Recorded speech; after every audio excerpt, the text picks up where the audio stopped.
బర్యేసులున్నారు సమాజంలో, గారడి సీమోన్లు ఉన్నారు సమాజంలో. వారి విషయమై మీరు జాగ్రత్తగా ఉండమని దేవుని వాక్యములో మనకు తెలియజేస్తూ ఉన్నాడు. ఇంకా మీరు గమనించినట్లయితే ఇంకా అనేకమైనటువంటి సందర్భాలలో మనకు కొంచెం సమయం లేదు కాబట్టి ముందుకు వెళ్తాను నేను ప్రియులారా. కొత్త నిబంధనలో పేతురు పత్రికకు వచ్చాను. మీరు పేతురు గారు ఏం చెప్తున్నారో చూద్దాం. చాలా విషయాలు ఉన్నాయి.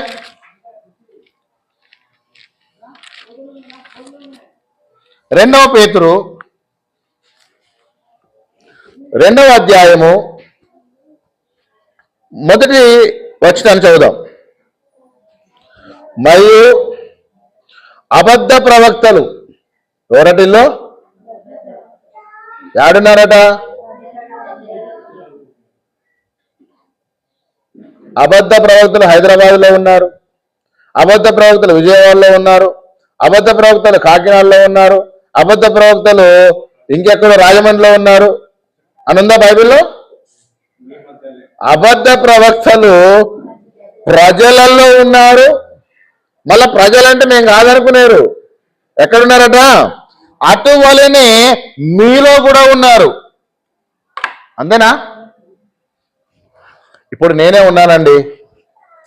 వాక్యానుసారమైన బోధ కాకుండా మనుషులు కల్పించిన పద్ధతినే దైవోపదేశం అని నేను బోధిస్తున్నాను అనుకోండి, మీరేం చేస్తారు? మా బ్రదర్ చెప్పింది వాస్తవమే, ఎందుకంటే ఆయనకు అనుభవం ఉంది కాబట్టి ఆయన ఏది చెప్పినా రైటే. ఇప్పుడు నేను ఏ తప్పు చెప్పినా మీ దృష్టికి అది ఏంటండి? కరెక్ట్ అయింది. ఎందుకట?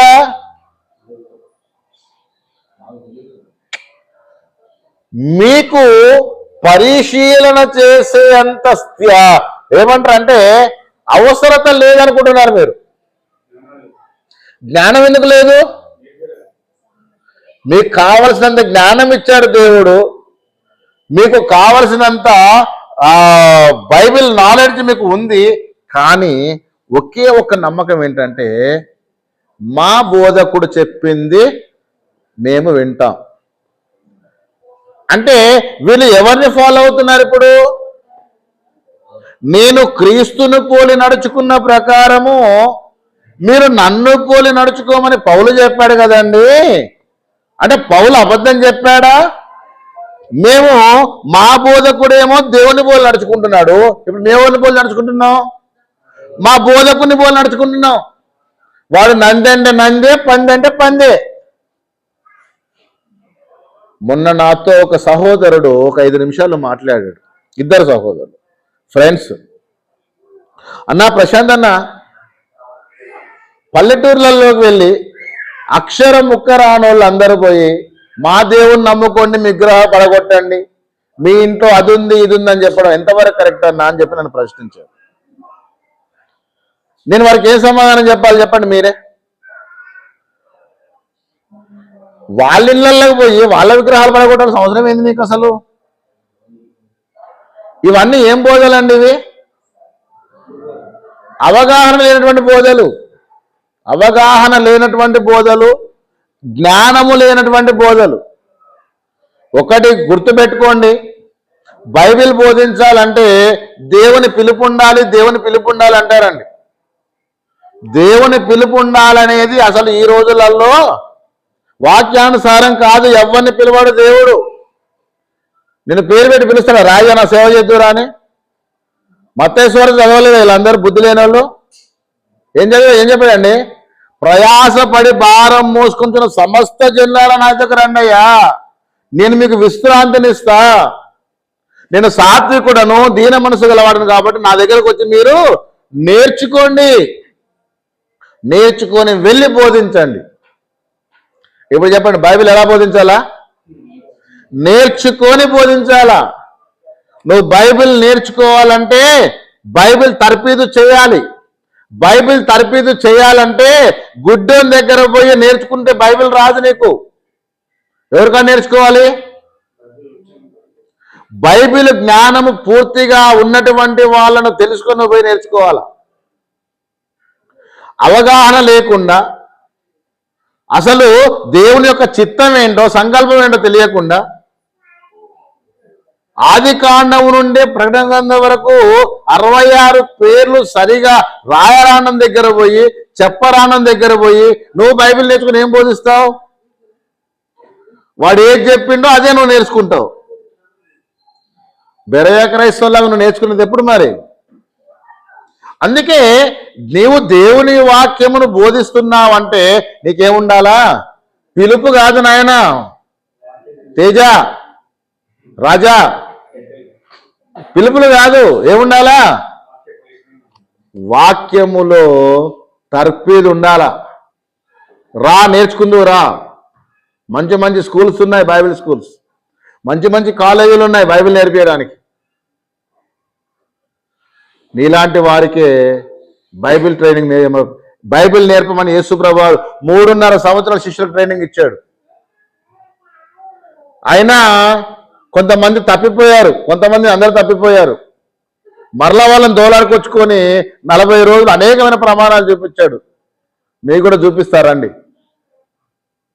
దేవుని వాక్యములో అవగాహన లేకపోతే, దేవుని వాక్యమును సరిగా విభజించేవాడు లేకపోతే, అందుకే పౌలు తిమోతికి చెప్పాడు, సత్యవాక్యమును సరిగా విభజించు, అడ్డగోలుగా ప్రసంగాలు చేయొద్దు. పొద్దుగాల నిన్న మేము మాట్లాడుకుంటున్నాం, ఎవరు బోధించినా ఎంతసేపు ఏం చెప్తున్నారట? అబ్రహాము విశ్వాసము, దావీదు యొక్క దేవుడు చేసిన మేలులు అద్భుతాలు, సొలొమోను కట్టించిన ఆలయాలు, ఇంకేంటి ఎస్తేరు జీవితం, అబిగైలు జీవితం, రూతు జీవితం, ఇవేనా ప్రసంగాలు? ఇంకా లేదా బైబిల్లా? 66 పుస్తకాల మహా జ్ఞాన గ్రంథం ఇది. అటు పాత నిబంధన, ఇటు క్రొత్త నిబంధన, అనేకమైనటువంటి జీవన వృత్తాంతాలు, జీవిత చరిత్రలు, ఒక్కొక్కరు చేసిన త్యాగాలు, ప్రభువు మన కొరకు పరలోకం దిగి వచ్చినట్టు గొప్ప గొప్ప అంశాలు ఇవన్నీ పోయాయి. ఏంటంటే యవనస్తుని బలపరచడానికి కొన్ని మాటలు, చిన్నపిల్లలు బలపరచడానికి కొన్ని మాటలు, ముసలోళ్ళని బలపరచడానికి కొన్ని మాటలు, విశ్వాసులను బలపరచడానికి కొన్ని మాటలు, మధ్యలో ఆమేనని ఒక 100 సార్ల, ప్రైజ్ ద లార్డ్ అని ఒక 50 సార్ల, హల్లెలూయా అని ఒక 30 సార్ల, బ్యాక్గ్రౌండ్ మ్యూజిక్. ఏందండి? అబద్ధ బోధకులు, అబద్ధ ప్రవక్తలు సమాజంలో గొర్రెల చర్మాలు ధరించుకున్నటువంటి క్రూరమైన తొడేళ్ల మధ్యలో మీరుంటున్నారు, మీ మధ్యలో ఉన్నారు. వీరు తమ్మును కొనిన ప్రభువును కూడా విసర్జించుచు తమకు తామే శీఘ్రముగా నాశనం కలుగజేసుకోవచ్చు. నాశనకరమగు భిన్న అభిప్రాయములను రహస్యంగా ఏం చేస్తారటగా? బోధిస్తారు. నాశనకరమైనటువంటి భిన్న అభిప్రాయాలు బోధిస్తారు. దయచేసి ప్రియులారా, 4వ వచనంలో చెప్తున్నాడు, 2 పేతురు 2:4 వచనంలో, ఏందగా? దేవదూతలు పాపం చేసినప్పుడు దేవుడా మన పిల్లలేగా పోనీ అన్నాడా? 24 గంటలు నాతోటే ఏమని చెప్తారండి? స్తుతి స్తుతి స్తుతి, పరిశుద్ధుడు పరిశుద్ధుడు పరిశుద్ధుడు అని నిత్యము గాన ప్రతిగానాలు చేస్తారు కదా. ఏం కాదు బిడ్డ ఒకసారి తప్పు చేస్తే అన్నాడా? మనల్ని అట్లా సమర్థించుకుంటారండి. ఏం కాదులే ఒకసారి చేస్తే. దేవదూతలు పాపం చేసినప్పుడు దేవుడు వారిని విడిచిపెట్టగా పాతాళ లోకమందలి కటిక చీకటి బిలములోనికి త్రోసి తీర్పుకు కావలిలో ఉంచబోటకు వారిని ఏం చేశాడట? ఇక వాళ్ళనే కాదు, మరియు ఆయన పూర్వకాలమందున్న లోకమును కూడా, నువ్వు పెద్ద బోధగానువా, నేను ఎన్ని చేసిన దేవుడు ఏమనలే అనుకుంటున్నావా? ఏమని నీకు ఒక విషయం చెప్పినా, మోషే గారు ఇశ్రాయేలు ప్రజలను కఠినమైనటువంటి పరిస్థితులలో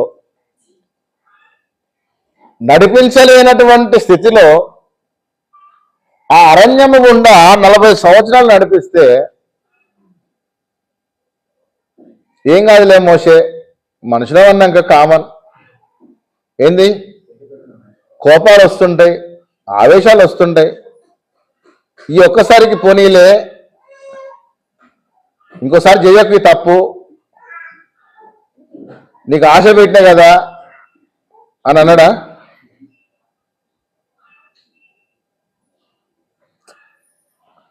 యాక్చువల్గా ఈరోజు ఒక విషయం చెప్దాం అనుకున్నా.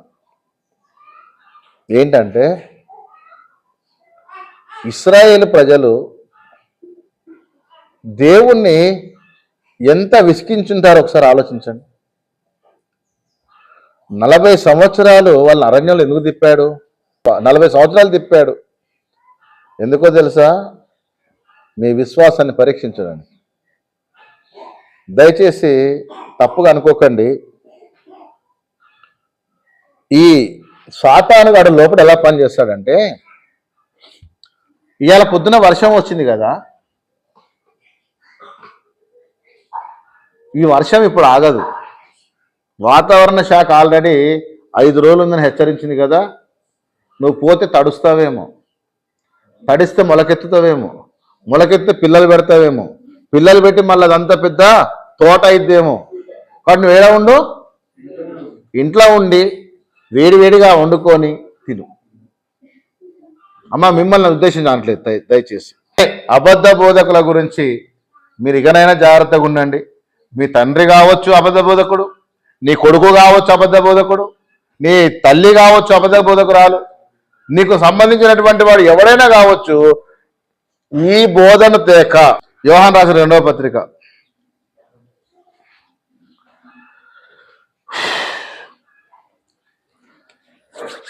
యోహాను రాసిన 2వ పత్రిక 9వ అధ్యాయం 9వ వచనం 10వ వచనం, పేజీ నెంబర్ 225, పత్రిక పేజీ నెంబర్ 225. క్రీస్తు బోధ యందు నిలిచి ఉండక దానిని విడచి ముందుకు సాగు ప్రతి వాడును దేవుని అంగీకరింపని వాడు, ఆ బోధ యందు నిలిచి ఉండువాడు తండ్రిని కుమారుని అంగీకరించువాడు. ఏ బోధ అండి ఇది? క్రీస్తు బోధ. అపోస్తలుల బోధ అన్నా క్రీస్తు బోధ అన్నా ఒకటే. సో ఎవడైనా సరే క్రీస్తు బోధ యందు నిలిచి ఉండక దానిని విడచి ముందుకు సాగు ప్రతివాడు దేవుని అంగీకరింపని వాడు. ఇక అందులో ఎవరి పేరన్నా పెట్టుకోండి మీరు, ఓకేనా?